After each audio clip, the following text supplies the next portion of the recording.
Hey, Mr. Harper, you heard the introductions. We're gonna have a parole hearing. We'll ask you some questions. You can respond. At the end, you can make a statement. We'll take a vote. Do you understand the process? Yes, sir. Yes, sir. Here we have Miss Emma Harper here. Sister will be speaking. Veronica Hall, sister speaking.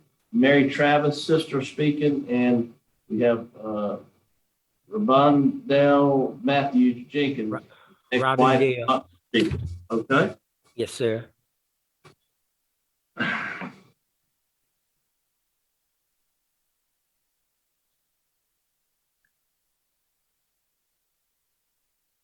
All right, Henry Harper Senior, DOC number 96533, you're a first class offender. Parole eligibility date 4/16/2003, good time date 12/21/2034.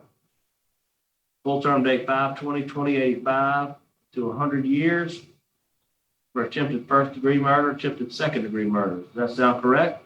Yes, sir. Mr. Harper, how old are you? 64. How long have you been incarcerated? As of now, 40 years. 40 years.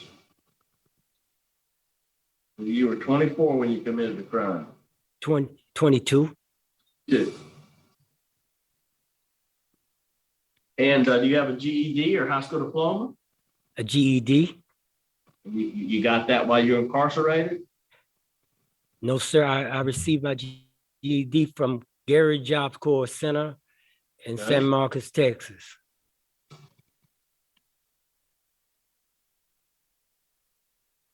What do you currently do there for this facility? What'd you say, sir? What do you currently do there at the facility? Are you a trustee? Facility? What do you? Yeah, right. Yes, sir. Yes, sir. Yes, sir. I am a trustee. What do you? I work. I said, that's right. I'm a trustee at this facility. What do you do there? Oh, I'm a visitation orderly. How long you been doing that? Since I was given the job in 2018, I believe, 18 or 19. And how long have you been at Raymond Laborde? Since 2017. And where were you before that? At Angola. What'd you do at Angola? I worked different jobs throughout the years, but my last job I had was a warehouse clerk. So what's your plans if you were to be released? Where are you going to go? What you going to do? I plan on going to live with my sister, Mary Travis, and her husband. They live in Delhi, Louisiana. And I've been planning to go. If I get released, I go back to training, use my GI benefit to take some classes and try to get my training in semi-training, so I could drive trucks or drive hot shots or something like that. So what kind of work are you going to do if you leave? If you're released, what are you going to do? Well, I plan on getting a job like maybe Burger King or McDonald's, anywhere I could find employment for. You know, you learned any skills there, any trades, anything while you've been there? Well, I haven't been able to get into trade school since I've been locked up because of the length of my time. But all of the jobs that I've had since I've been incarcerated have been related to skills that I could use in employment on the streets. For instance, like I worked the kitchen for like 13 years. I was a grill cook, I was a fry cook, I was a butcher, and I was a storeroom clerk. So those are skills that I definitely could use if I was to get a job at like McDonald's or something like that. And like I say, when I worked there, the last job I had at Angola, I worked the warehouse as a clerk. I rearranged the whole section that I worked in, and made it accessible to everything, and come up with a new system of rotation and all of this, it was just all experience that I could use, on different Right. jobs. I try to relate that to every job that I've had since I've been incarcerated. Sounds like you have working experience, got a lot of working experience. Is that what you're Yes. saying? Yes, sir.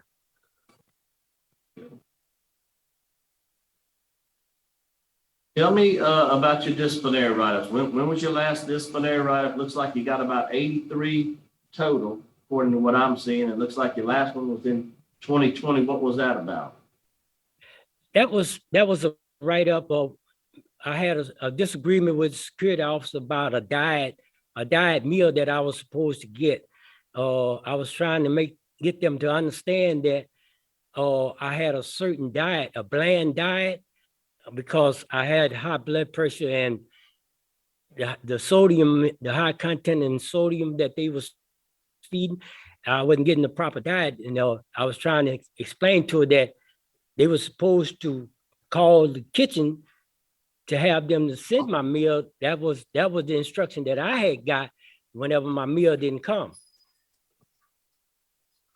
And I know, and one thing led to another, but she said that I said something that I wasn't supposed to say to her, but all I did was just try to explain to them about, the procedure that I had been going through with my diet. Okay. Will you have what you said you have high blood pressure? That's you have any other medical conditions that? No, sir. No, sir. So you're on meds for high blood pressure? Yes, sir. Yes, sir. I take.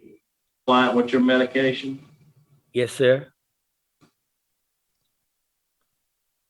So I see you've been in front of the parole board a couple times, right? And have not been successful? I've been before the board one time in 2016. What did they tell you? I was denied for victim opposition.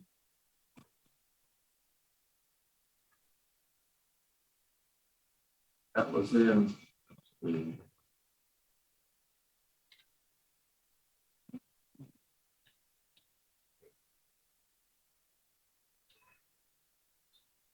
2016. Were you denied in 2016 as well? That was my first and only time that I went before the I got parole you. board. So tell me what kind of classes you've taken. What have you been doing to better yourself? Give me some ideas, things you've been doing. Talk to me. Like I said, I haven't been able to take any classes because of the length of my sentence and my parole eligibility date is so far away till, they have to schedule people with less time ahead of me. So I've only been backlogged into, for certain classes. You've taken nothing since you've been down. I've taken the pre-release classes and stuff like that, and I've taken 100 hours of pre-release. Yes, sir. Certificate of you got some religious classes you've taken. Yes, sir. It's like taking Cage Your Rage. I mean, you said you hadn't taken anything, but I see you've taken. No, I've taken the pre-release classes. Cage Your Rage was part of pre-release. Right. That's right. Yeah, looks No, like taking some religious courses, huh? Yes, sir. Yes, Okay. sir. Faith-based courses or correspondent courses. All right. Go ahead and tell me briefly about about what caused this. I mean, this is a pretty significant crime here. I mean, tell me what was going on in your mind. What was the relationship with you for this crime? What were you on, drugs or alcohol? Explain to me. I mean, you're 24 years old, 22 years old at the time. Explain to me. At 20, like I was, That's right. I was 20 in my early 20s and all, and I just wasn't mature, That's all I could say. I wasn't mature and wasn't thinking the way that I should have been thinking at that age. I had a family and all started, but I was still break it the house. What tell me what trying. happened? Tell me what happened. Trying to be with the crowd. That's, you know, do the things that my friends were doing and all, and got into burglary and stuff like this here when I, you know, it's just foolish and stuff that I did in my early age. You know, You on drugs or alcohol? I wasn't on any drugs, but I did drink a little. So you just decided you were going to break into a house with these people that you knew? Well, tell me what happened here. I mean, this is pretty significant. It wasn't just kind of fly by, oh, I just did this, did that. I mean, do you know what effect you had on the victim? Yes, sir. I realized the effect that I had, but at the time I didn't, you know, didn't think on that part of the aspect. You know, I was just doing. It was just something to do, and I didn't think what impact would have on my victims or nothing like that. But now that, you know, I've had time to sit back and think and see what my life was going, and realize how many people that I really hurt by my actions, my foolish actions, you know, and it just, oh, you know, it's just unbelievable that I would, you know, was doing it because I wasn't raised this way to be, you know, I was raised by my grandmother. My grandmother taught me better than that. And she would have been, you know, very disappointed in me, you know, from the things that I did then. But I've realized, you know, come to realize how much that I've really hurted people's and affected their lives, not only my victims' lives, but my family and my friends, people that depended on me, you know, looked at highly of me and everything. Okay. All right, thank you. Got one question, Mr. Renata? I do. I sat on the 2016 panel, I believe that. Yes, ma'am. Back in 2016. So I wanted to ask you, have you taken sex offender treatment? No, sir. No, ma'am. Asked to take sex offender treatment? Did I ask? Did you ask me? Did you ask to get enrolled in that program? Is what I asked. Oh, I have put in for different classes, like, you know, No, specifically sex offender treatment is the one I'm interested in. Have you asked to enroll in that program? No, ma'am. But I was. Thank you, sir. Yes, ma'am. Jackson? All right, Mr. Harper, that was kind of along the lines that I had. You actually have a rape conviction because you are alleged to have committed an actual rape shortly before you committed the crime you're serving time for now. You Yes, got ma'am. years on the rape, so apparently you served that sentence out, so you're no longer serving time for that. But you know, being immature doesn't lead to rape. And I'm really concerned that you have not taken any sex offender treatment. You talk about tell me what harm you think you caused to the victim. You talk about, oh, I know I harmed them. Tell me specifically how you think those two ladies, what their lives are like even today because of what you did on the day that you broke into their trailer. So tell us how you understand your actions to have impacted those two sisters.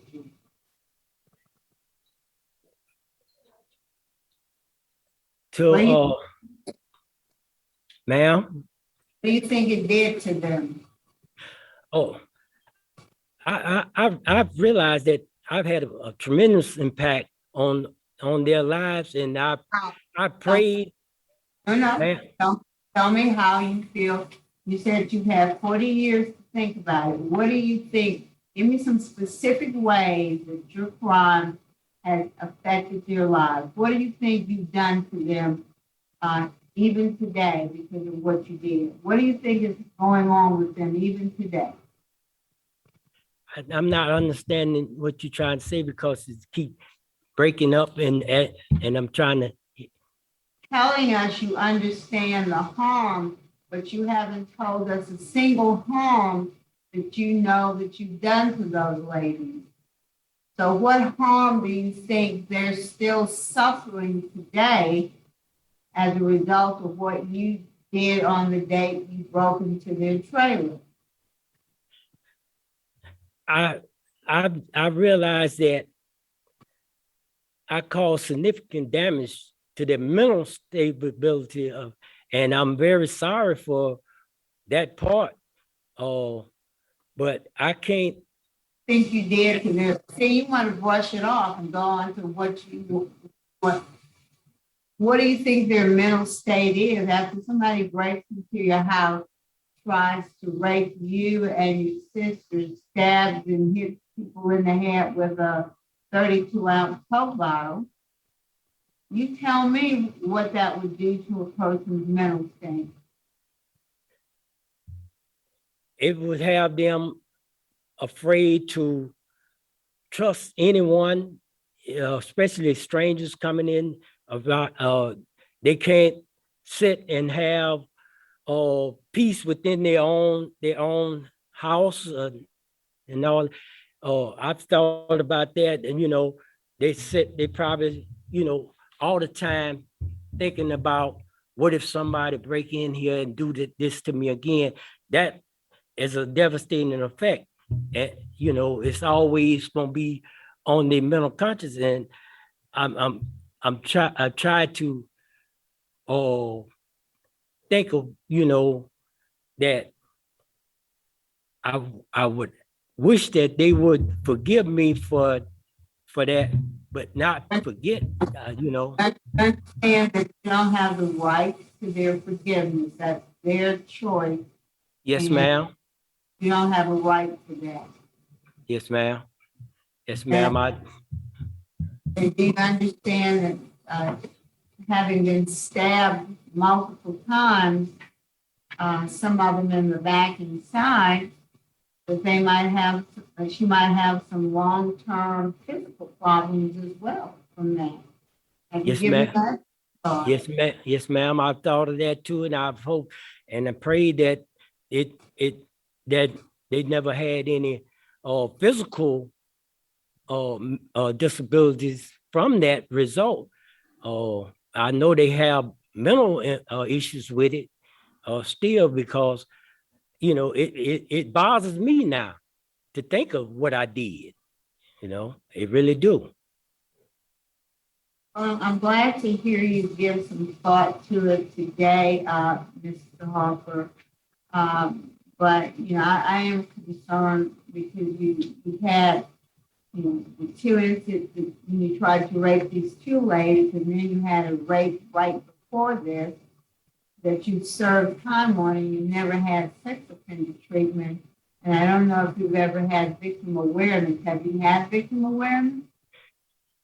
Yes, yes, ma'am. Yes, ma'am. And I was, yes, ma'am, I have.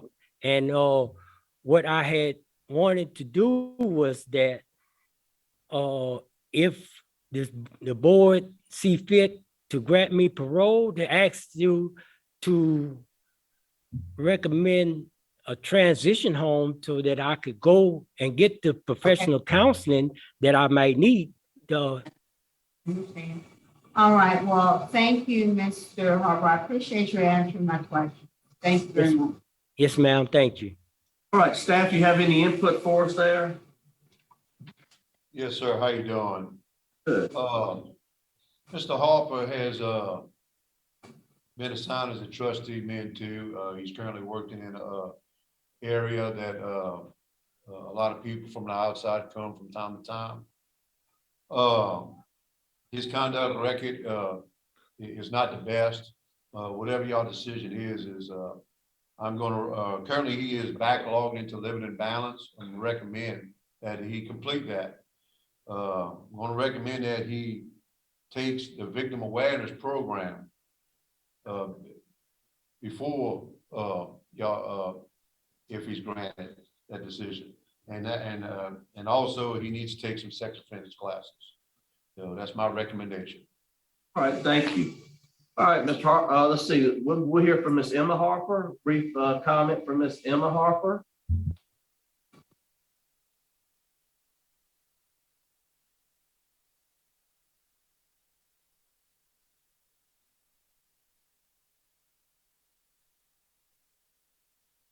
Yes, Go ahead, yes, ma'am.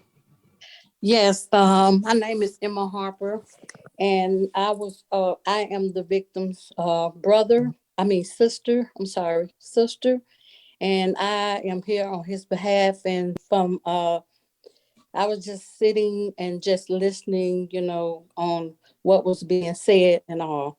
I myself am a rape victim, and I have forgiven the person that did this to me.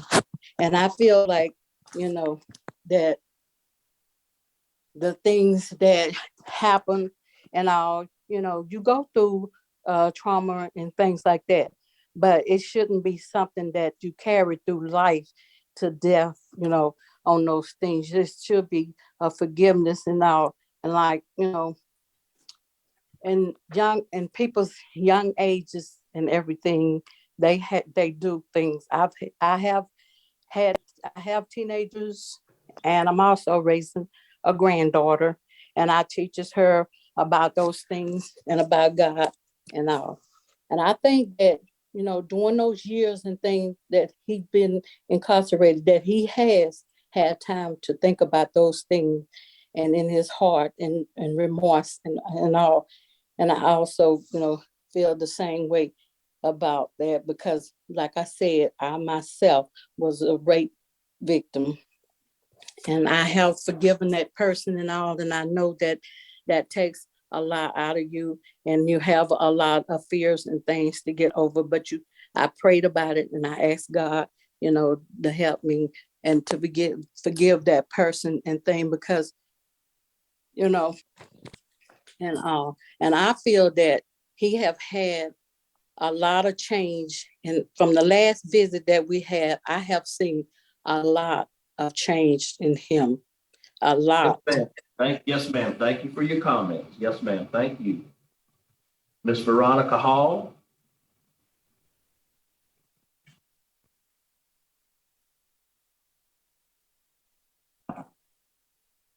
Good morning. My name is Veronica Hall. I am the sister of Henry Harper, incarcerated. My comment today is that I am here in support of my brother in whatever aspect that is needed, whether it be to help him on the outside um, to get these classes, counseling, um, sex offenders class, whatever it may take, that he may be a contributing person to society, and to show that he has made the changes that necessary. He has changed. I'm sure you have read my letter and know my point where I stand. But I am here to say that I am in support, and I will do everything in my power to help him to get the class or whatever that's needed for him. I was very young at that time, but I have been involved in this, it seems like all of my life.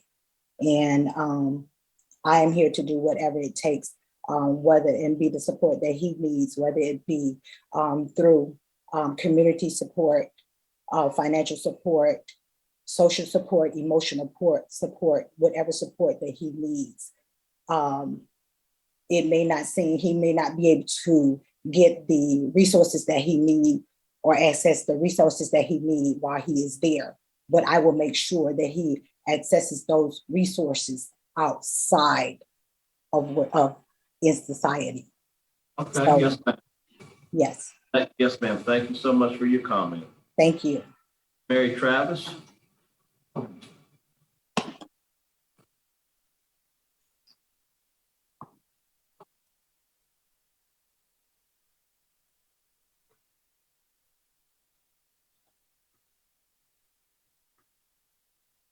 Hey, go ahead and make your brief comment. My name is Mary Travis, and I'm Henry Harper's sister, and we are very close and have been. I'm here to support him, whatever needs he needs to get done outside of imprisonment. And I'm here for him physical, mental, and financially. And he does have a place to stay and a job. We are already making reservation for him for a job outside. And any mental things that he need to support, we are here with the church has a group that they set up for the community to help in the communities. And I will make sure that we'll be doing things in the community to pay back society in his way and our way, because we have been in prison with him 40 years also. We have spent our 40 years in prison with him, and we want to at least have him outside to die with us and with his mom. So whatever support he needs and things that he needs to get done, we will be in support with him to make sure that it get done. But Henry has changed.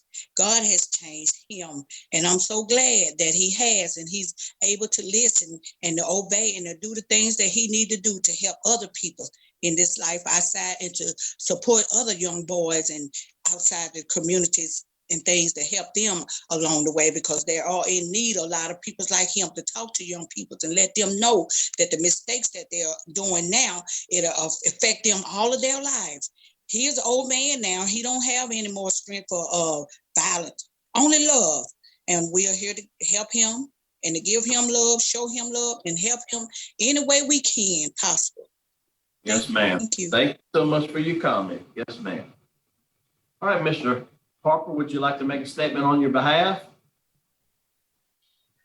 Well, the only statement I would like to say is that if this board see fit to grant me parole, I would do everything that I can to obtain the help that I need and to make sure that I never would make bad choices in my life again.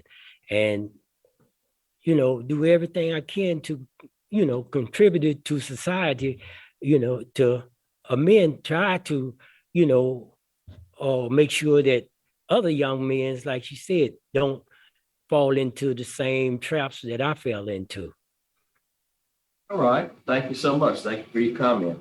Panel prepared to vote. I'll vote first. Mr. Harper, it sounds like you're doing a lot of good things. You're in a position of that really helpful around the facility. You're doing some good things. You really are.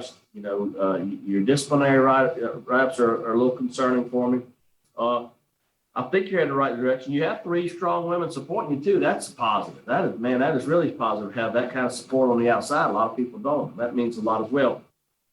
For me, you're just not quite there. I think if you take a victim awareness and you take the living imbalance and you take the sex offender treatment, if you come back in front of me, I'd maybe have a different, look on it or a different outcome. But for today, my vote is to deny because of the opposition you have, law enforcement opposition. You have, you need some programming, and that's my vote for today. But again, take those classes, and it might be a different outcome for me if you can get those under your belt and get that going. So, Ms. Jackson.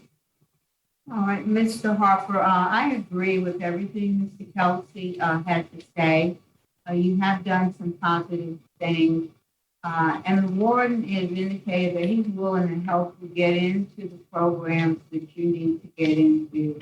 And you especially need to complete all 4 phases of sex offender treatment, living in balance, and victim awareness. I think those things will give us all a level of confidence that once you've done those things, we won't have to worry about your coming back. So my vote today is to deny for the same reasons as Mr. Kelsey, but encourage you to dig into those programs, not just be a body in the room, but actually get as much as you can out of those programs and then verify once you've done that. So good luck to you, Mr. Harper. Yes, ma'am. Mr. Harper, my vote is the same for all the reasons that have been stated. So I encourage you to get to work and right back when you're eligible to do so. Good luck, sir. Yes, ma'am. But you have Thank you. 3 votes to deny your parole, that your day your parole's been denied. Good luck to you. Thank you.